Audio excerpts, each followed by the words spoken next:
नमस्कार दोस्तों, आज की इस वीडियो में हम पढ़ेंगे वाक्य के भेद। कल के वीडियो में हमने पढ़ा था कि वाक्य किसे कहते हैं और वाक्य के कितने अंग होते हैं और वाक्यों का क्रम क्या होता है।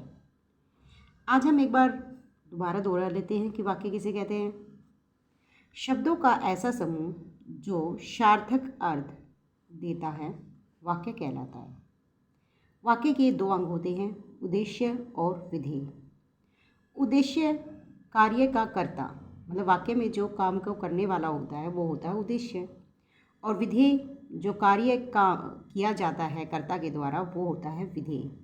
दूसरे शब्दों में से हम कह सकते हैं कि जिसके बारे में बात की जाती है वो होता है उद्देश्य, और जो बात उद्देश्य के बारे में की जाती है या कही जाती है वो होता है विधेय। दोस्तों, वीडियो को अंत तक ज़रूर देखिएगा और हमारे चैनल को सब्सक्राइब करना ना भूलें।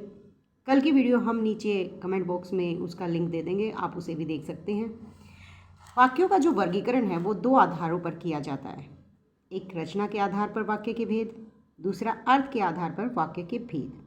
रचना के आधार पर वाक्य के तीन भेद होते हैं: सरल वाक्य, संयुक्त वाक्य और मिश्र वाक्य।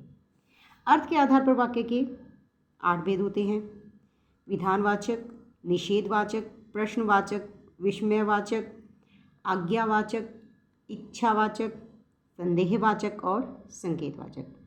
आज इस वीडियो में हम वाक्य के रचना के आधार पर वाक्य के भेद को पढ़ेंगे और अगली वीडियो में हम अर्थ के आधार पर वाक्यों के भेदों के बारे में जानेंगे। रचना के आधार पर वाक्य का जो पहला भेद है वो है सरल वाक्य।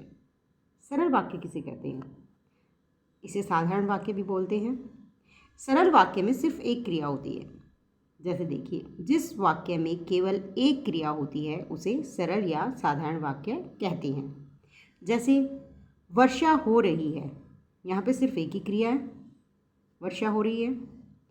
ये अगला है बच्चे कक्षा में पढ़ रहे हैं, इसमें भी एक ही क्रिया है, पढ़ रहे हैं। तो ये दोनों क्या है? हमारे सरल वाक्य। अगला है हमारा संयुक्त वाक्य। संयुक्त वाक्य जैसे कि शब्द से ही पता चलता है कि इसमें क्या होगा, दो वाक्य या ज़्यादा वाक्य क्या होंगे? संयुक्त, जुड़ेंगे। और वो किन से जुड़ेंगे? और, तथा, एवं, या, आदि, इसी तरह के समुच्चय बोधक शब्दों से वाक्यों को जोड़ा जाएगा। देखिए, इसकी परिभाषा को समझने की कोशिश करते हैं। जिस वाक्य में दो या दो से अधिक सरल वाक्य, इसमें क्या होगा? इस तरह के दो या दो से अधिक सरल वाक्य होंगे और, तथा, एवं, या, आदि समुच्चय बोधक शब्दों द्वारा जुड़े होंगे। मतलब जितने भी सरल वाक्य होंगे वे सारे समुच्चय बोधक सरल शब्दों द्वारा क्या होंगे? जुड़े होंगे। और, तथा, एवं, या इस तरह के शब्द बीच में आएंगे, उसे संयुक्त वाक्य कहेंगे।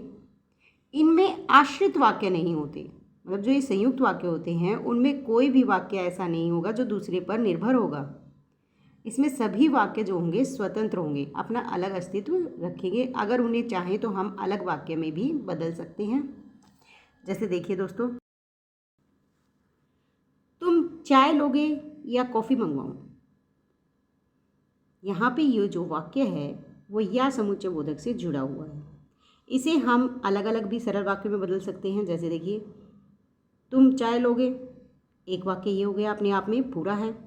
दूसरा है तुम्हारे लिए कॉफ़ी मंगवाऊँ, ये भी अपने आप में पूरा है। तो ये दोनों एक दूसरे के आश्रित नहीं होकर स्वतंत्र वाक्य हैं। अगला है, वह सुबह घर गया और साय को लौट आया। अब ये भी अपने आप में पूरा वाक्य है। और वह शाम को लौट आया, ये भी अपने आप में पूरा वाक्य है। वह दिन रात पढ़ा इसलिए बीमार हो गया।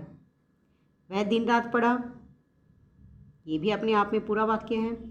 वह बीमार हो गया, ये भी अपने आप में पूरा वाक्य है। यहाँ पर जो या और इसलिए हैं ये समुच्चय बोधक शब्द हैं और इनके कारण ही ये दो सरल वाक्य आपस में संयुक्त हुए हैं। तो इसीलिए ये किसके उदाहरण हैं? संयुक्त वाक्य के। अगला हमारा जो उदाहरण है, मतलब भेद है, वो है मिश्र वाक्य। रचना के आधार पर हमारा तीसरा भेद क्या है? मिश्र वाक्य। मिश्र वाक्य जैसे कि नाम से ही पता चल रहा है कि इसमें क्या होगा? मिश्रित होंगे, ये मिक्स होंगे। जिस वाक्य में एक प्रधान उपवाक्य इसमें क्या होगा, एक प्रधान, एक मेन उपवाक्य होगा और दूसरे जो होंगे अन्य उपवाक्य वे उस पर आश्रित होंगे, मतलब उस प्रधान उपवाक्य पर निर्भर होते हैं। उसे मिश्र वाक्य कहते हैं। दोस्तों, मिश्र वाक्य की पहचान कैसे करेंगे? उसमें कुछ शब्द होंगे, जैसे कि देखिए, कि, ताकि, क्योंकि, जैसा कि, ज्यों ही, जब ही,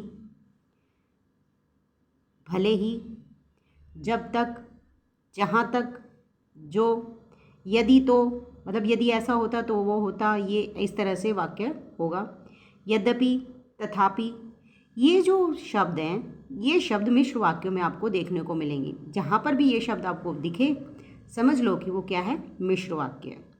जैसे कि एक उदाहरण देखिए, यदि अकाल पड़ेगा तो लोग मरेंगे। यदि तो, ये क्या हो गया, हमारा मिश्र वाक्य। एक और मिश्र वाक्य देखिए, आज ऐसा कौन व्यक्ति है जिसने महात्मा गांधी का नाम न सुना।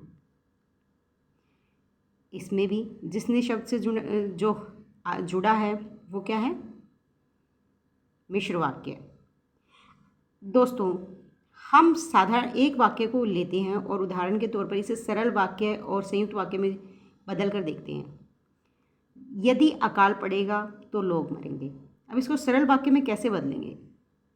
इसको सरल वाक्य में बदलेंगे कि अकाल पड़ने से लोग मरेंगे।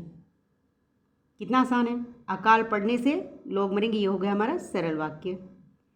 अगर इसको हम संयुक्त वाक्य में बदलना चाहेंगे तो कैसे बदलेंगे?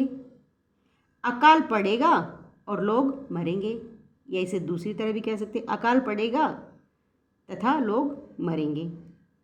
इस तरह से हम सरल को संयुक्त और संयुक्त को मिश्र वाक्य में भी बदल सकते हैं। दोस्तों, अगर आपको वीडियो अच्छा लगा है तो चैनल को सब्सक्राइब ज़रूर कीजिएगा और हमारी वीडियो को लाइक शेयर करना ना भूलें। और अगली वीडियो जो हमारे अर्थ के आधार पर वाक्य के भेद होंगे, कल पोस्ट की जाएगी। तब तक के लिए धन्यवाद।